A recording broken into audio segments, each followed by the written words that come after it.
అనంతపురం నగరంలో కూటమి ప్రభుత్వం వచ్చినప్పటి నుంచి జరుగుతున్న డబుల్ రిజిస్ట్రేషన్ల మీద త్వరలోనే కోర్టు ఒక ఆర్డర్ ఇచ్చే అవకాశం ఉందని మాజీ ఎమ్మెల్యే టీడీపీ జాతీయ ప్రధాన కార్యదర్శి ప్రభాకర్ చౌదరి అన్నారు.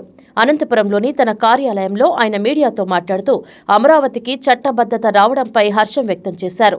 అదే సమయంలో నగరంలో జరుగుతున్న కొన్ని అంశాల మీద స్పందించారు. రుద్ర ఇన్ఫ్రా కంపెనీ విషయంలో అధికారులకు ఫిర్యాదులు చేస్తే కలెక్టర్ చట్టపరంగా చర్యలు తీసుకునే అవకాశం ఉందన్నారు. నగరంలో అనధికార హోర్డింగ్ల మీద మున్సిపల్ శాఖ మంత్రి నారాయణకు ఫిర్యాదు చేస్తామని, అలాగే సెంట్రల్ పార్క్లో సీసీ రోడ్లు వేయడం సరికాదని, దీనిపై అధికారులకు ఫిర్యాదు చేశామని, అవి తొందరలోనే రద్దయ్యే అవకాశం ఉందన్నారు. ప్రస్తుతం నగరంలో జరుగుతున్న అధికారిక కార్యక్రమాల్లో లోపాల గురించి నేను ఏమీ చేయలేనని, పార్టీ పరంగా ఏదైనా ఉంటే స్పందిస్తానని స్పష్టం చేశారు. డబుల్ రిజిస్ట్రేషన్ జరిగింది వాస్తవాలే, ప్రభుత్వం కూడా డబుల్ రిజిస్ట్రేషన్ చేసింది వాస్తవాలే. ప్రభుత్వం కూడా దాని మీద చర్యలు తీసుకోవడానికి సంబంధిత వ్యక్తుల మీద, అంటే ఫిర్యాదుదారులు ఎవరైతే ఫిర్యాదు చేస్తారో కేసులు పెట్టారు. కొంతమంది మీద ఇంకా కేసులు నడుస్తూ ఉన్నాయి. అదేవిధంగా కొంత సామాజిక హితం కోరే వ్యక్తులు కూడా నా దగ్గర వస్తే లీగల్గా ప్రొసీడ్ కానీ అని చెప్పాను. సో కోర్టుకు పోయారు, మన సీజే కూడా మాట్లాడాడు. తర్వాత దాని మీద ఒక ఆర్డర్స్ రేపు ఎల్లుండి వస్తాయి. తప్పకుండా నేనే స్వయంగా కలెక్టర్ గారి దగ్గరికి వెళ్ళి ఈ యొక్క డబుల్ రిజిస్ట్రేషన్ మీద ఎవరైతే ఉన్నారో హైకోర్టు ఆదేశానుసారం చర్య తీసుకోమని అడగండి. భవిష్యత్తులో కూడా ముఖ్యమంత్రి గారి దగ్గరికి కూడా వెళ్ళి ప్రజల పక్షాన నేను కూడా విజ్ఞాపన పత్రాన్ని ఆయనకి ఇస్తాను, ముఖ్యమంత్రి గారికి ఇస్తాను.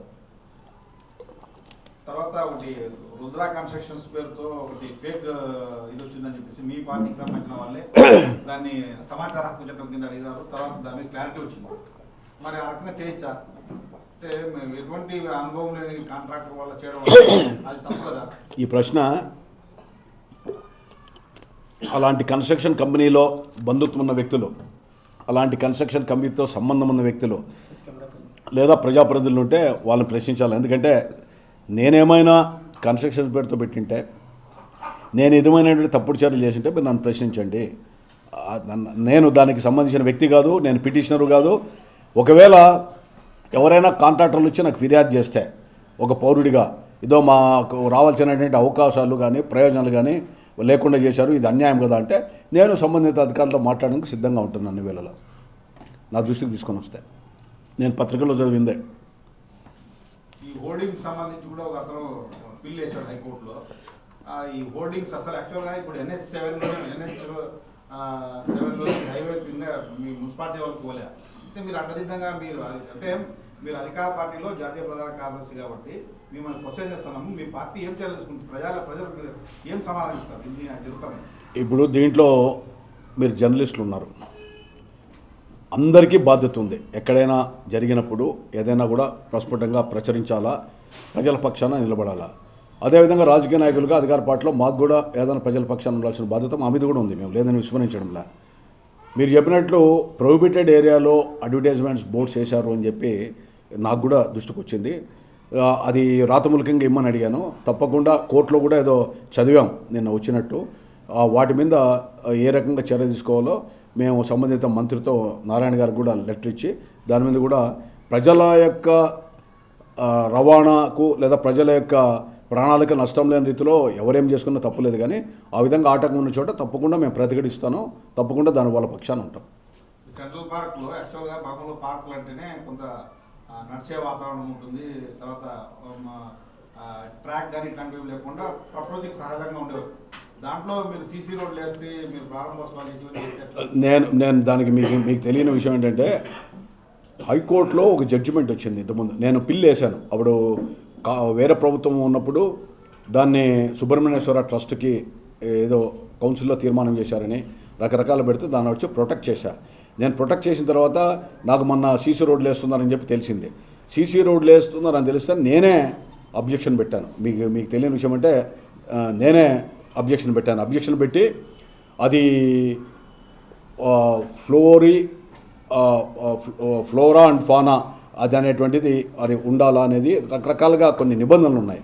ఆ నిబంధనల్ని నేనే, మీకు తెలియదేమో ఎందుకంటే మీరు నా మధ్య టచ్లో లేరు కాబట్టి, నేనే అబ్జెక్షన్ చేశాను. నేనే డిఆర్డీఏ ఎస్సీ గారికి పెట్టాను. రోడ్డు క్యాన్సిల్ చేశారు. అక్కడ గుర్రాలు కానీ ఒంటలు కానీ సీసీ రోడ్స్ మీద పోవు. అదేవిధంగా చిన్నపిల్లలు పోతే తలలు పగిలిపోతాయి. ఈ రకరకాల ఇబ్బందులు ఉన్నాయి కాబట్టి తప్పకుండా న్యాచురల్గా ఆ రోజు నేనేం ఏపీ లెక్క కాదు శ్రమదానంతో చేశాం సీసీ రోడ్లో దాన్ని సానుకూలంగా ఉండాలనే మా అధికారులు కూడా కన్విన్స్ తప్పకుండా దాని ప్రకారమే అది క్యాన్సిల్ కూడా అయింది.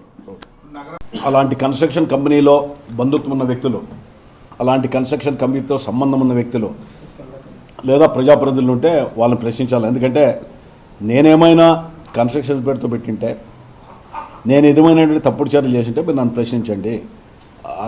నేను దానికి సంబంధించిన వ్యక్తి కాదు, నేను పిటిషనరు కాదు. ఒకవేళ ఎవరైనా కాంట్రాక్టర్లు వచ్చి నాకు ఫిర్యాదు చేస్తే ఒక పౌరుడిగా ఏదో మాకు రావాల్సినటువంటి అవకాశాలు కానీ ప్రయోజనాలు కానీ లేకుండా చేశారు, ఇది అన్యాయం కదా అంటే నేను సంబంధిత అధికారులతో మాట్లాడడానికి సిద్ధంగా ఉంటున్నాను. అన్ని వేళలో నా దృష్టికి తీసుకొని వస్తే నేను పత్రికల్లో చదివిందే.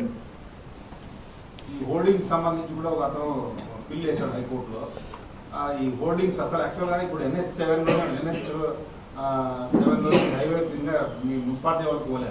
అంటే మీరు అడ్డదిడ్డంగా మీరు అధికార పార్టీలో జాతీయ ప్రధాన కార్యదర్శి కాబట్టి మిమ్మల్ని క్వశ్చన్ చేస్తున్నాము. మీ పార్టీ ఏం చేయాలి, ప్రజలు ఏం సమాధానం ఇస్తారు నాకు చెప్తాను.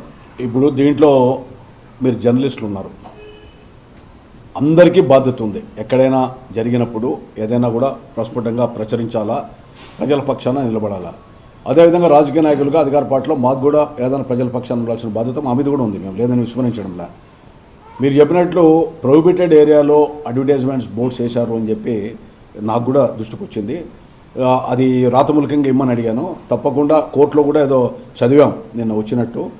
వాటి మీద ఏ రకంగా చర్య తీసుకోవాలో మేము సంబంధిత మంత్రితో నారాయణ గారికి కూడా లెటర్ ఇచ్చి దాని మీద కూడా ప్రజల యొక్క రవాణాకు లేదా ప్రజల యొక్క ప్రాణాలకు నష్టం లేని రీతిలో ఎవరేం చేసుకున్నా తప్పులేదు. కానీ ఆ విధంగా ఆటంకం ఉన్న చోట తప్పకుండా మేము ప్రతిఘటిస్తాను.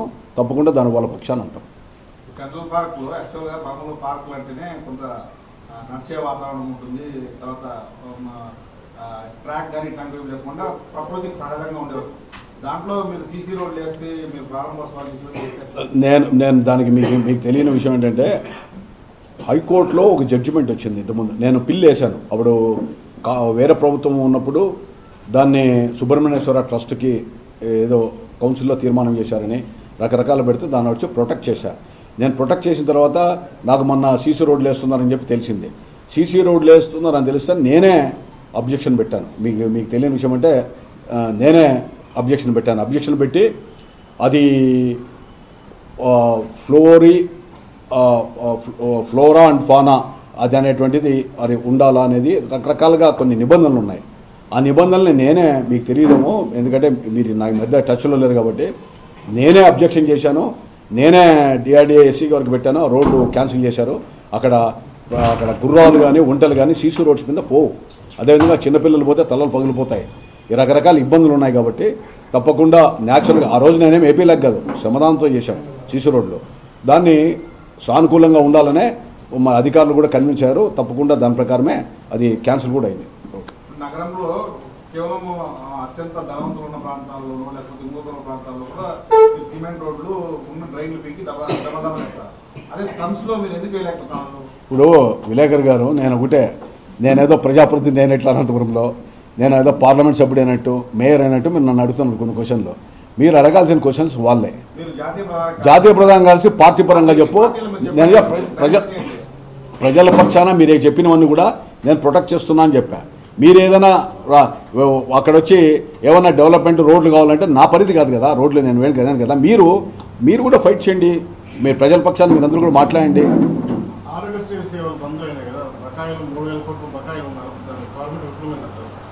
ఆరోగ్యశ్రీ ఇంకా బాగా మెరుగైన సేవలు అందించాలనే మొత్తం ముఖ్యమంత్రి గారు కూడా ఇంతకుముందు గతంలో ముఖ్యమంత్రిగా ఉన్నప్పుడు కూడా ప్రైవేటైజేషన్ చేసి చాలా చేశాడు. ఎక్స్పాండ్ చేస్తున్నారు. ఆరోగ్యశ్రీ అనేది కంటిన్యూ చేస్తారు. దానికి తోడు సీఎం రిలీఫ్ ఫండ్ కూడా విపరీతంగా ఇస్తున్నారు. ఎవరు వచ్చినా కూడా, మీరు వచ్చినా కూడా విపరీతంగా ఇస్తున్నారు. దానికి ఎక్కడా ఇబ్బంది లేనటువంటి పరిస్థితే ప్రభుత్వంలో ఉంది. ఆరోగ్యం పట్ల ప్రభుత్వం కూడా ప్రత్యేకంగానే శ్రద్ధ చూపిస్తూ ఉంది. పరిణామాలు డబుల్ రిజిస్ట్రేషన్ల మీద హైకోర్టులో ఒక బిల్లు మీద దాని మీద మొత్తం పరిణామం ఏం జరుగుతుంది? డబుల్ రిజిస్ట్రేషన్ జరిగింది వాస్తవాలే. ప్రభుత్వం కూడా డబుల్ రిజిస్ట్రేషన్ చేసింది వాస్తవాలే. ప్రభుత్వం కూడా దాని మీద చర్యలు తీసుకోవడానికి సంబంధిత వ్యక్తుల మీద అంటే ఫిర్యాదుదారులు ఎవరైతే ఫిర్యాదు చేస్తారో కేసులు పెట్టారు. కొంతమంది మీద ఇంకా కేసులు నడుస్తూ ఉన్నాయి. అదేవిధంగా కొంత సామాజిక హితం కోరే వ్యక్తులు కూడా నా దగ్గర వస్తే లీగల్గా ప్రొసీడ్ కాండి అని చెప్పాను. సో కోర్టుకు పోయారు. మన సీజే కూడా మాట్లాడాడు. తర్వాత దాని మీద ఒక ఆర్డర్స్ రేపు ఎల్లుండి వస్తాయి. తప్పకుండా నేనే స్వయంగా కలెక్టర్ గారి దగ్గరికి వెళ్ళి ఈ యొక్క డబుల్ రిజిస్ట్రేషన్ మీద ఎవరైతే ఉన్నారో హైకోర్టు ఆదేశానుసారం చర్య తీసుకోమని అడగండి. భవిష్యత్తులో కూడా ముఖ్యమంత్రి గారి దగ్గరికి కూడా వెళ్ళి ప్రజల పక్షాన నేను కూడా విజ్ఞాపన పత్రాన్ని ఆయనకి ఇస్తాను. ముఖ్యమంత్రి గారికి ఇస్తాను. ఆ రోజు ప్రధాన ప్రతిపక్ష నేత జగన్మోహన్ రెడ్డి గారు కూడా 38,000 ఎకరాలు కాదు, వీలైతే ఇంకా ఎక్కువ తీసుకోండి, అమరావతికి మేము వ్యతిరేకం కాదని చెప్పి ఆ రోజు శాసనసభలో కూడా ప్రత్యక్షంగా చెప్పినటువంటి వ్యక్తి. మరి నేడు పార్లమెంటులో అమరావతి కోసం అధికార పార్టీ అంటే కూటమిని సైద్ధాంతికంగా వ్యతిరేకించేటువంటి పార్టీలు కమ్యూనిస్టులు కావచ్చు, కాంగ్రెస్ పార్టీ కావచ్చు, అందరూ కూడా చిన్న చితక పార్టీలు కూడా దేశంలో ఉన్నటువంటి అన్ని ప్రాంతీయ పార్టీలతో సహా ఎవ్వరు కూడా అమరావతిని వ్యతిరేకించకుండా రాష్ట్రం అంటే ఒక రాజధాని ఉండాలి, రాజధాని లేని రాష్ట్రంగా ఉండడం అనేటువంటిది ధర్మం కాదనేటువంటి అభిప్రాయంతో అందరూ మద్దతు ఇస్తే వైఎస్ఆర్సీపీ పార్లమెంట్ సభ్యులు వాకౌట్ చేసి, మేము వాకౌట్ చేయడానికి అనేక కారణాలు ఉన్నాయి, అమరావతికి వ్యతిరేకం కాదని విభిన్న దృక్పథాలతోనూ 2 నాలుకల ధోరణితోనూ మాట్లాడడం అనేటువంటిది సమంజసం కాదు. నేను మీ ద్వారా జగన్మోహన్ రెడ్డి గారిని ఒకటే అడగదలుచుకున్నా. మీరు ఈ రాష్ట్రంలో 5 సంవత్సరాలు ముఖ్యమంత్రిగా ఉన్నారు. ఈ 5 సంవత్సరాలుగా ముఖ్యమంత్రిగా ఉన్నప్పుడు ఆనాడు ప్రతిపక్షంలో ఉన్నప్పుడు చెప్పినటువంటి మాటలు, అదేవిధంగా అధికారానికి వచ్చినటువంటి మాటలు, అధికారానికి వచ్చిన తర్వాత 3 రాజధానులు కావాలన్నారు. ఆ రోజేమో శాసనసభలో అమరావతిని మద్దతు ఇస్తానని చెప్పి ఆ రోజు చెప్పారు. 38,000 ఎకరాలు ఇంకా ఎక్కువ కావాలని కూడా చెప్పారు. మరి ఆ శాసనసభలో ఆ రోజు ప్రతిపక్షంలో ఉన్నప్పుడు మీరు అమరావతి యొక్క నిర్మాణంలో కానీ లేదా ఇతరత్ర విషయాల్లో కానీ ఆ రోజు శాసనసభలో అభ్యంతరం చెప్పలే. కారణం ఏంటంటే అమరావతి అనేటువంటిది వ్యతిరేకిస్తే రాష్ట్ర ప్రజల యొక్క అభిష్టానికి వ్యతిరేకించినటువంటి భావనతో ఆ రోజు మౌనంగా ఉన్నారు. తాడేపల్లిలో కూడా ఇల్లు కట్టుకున్నానని చెప్పారు, అమరావతికి అనుకూలమని చెప్పారు.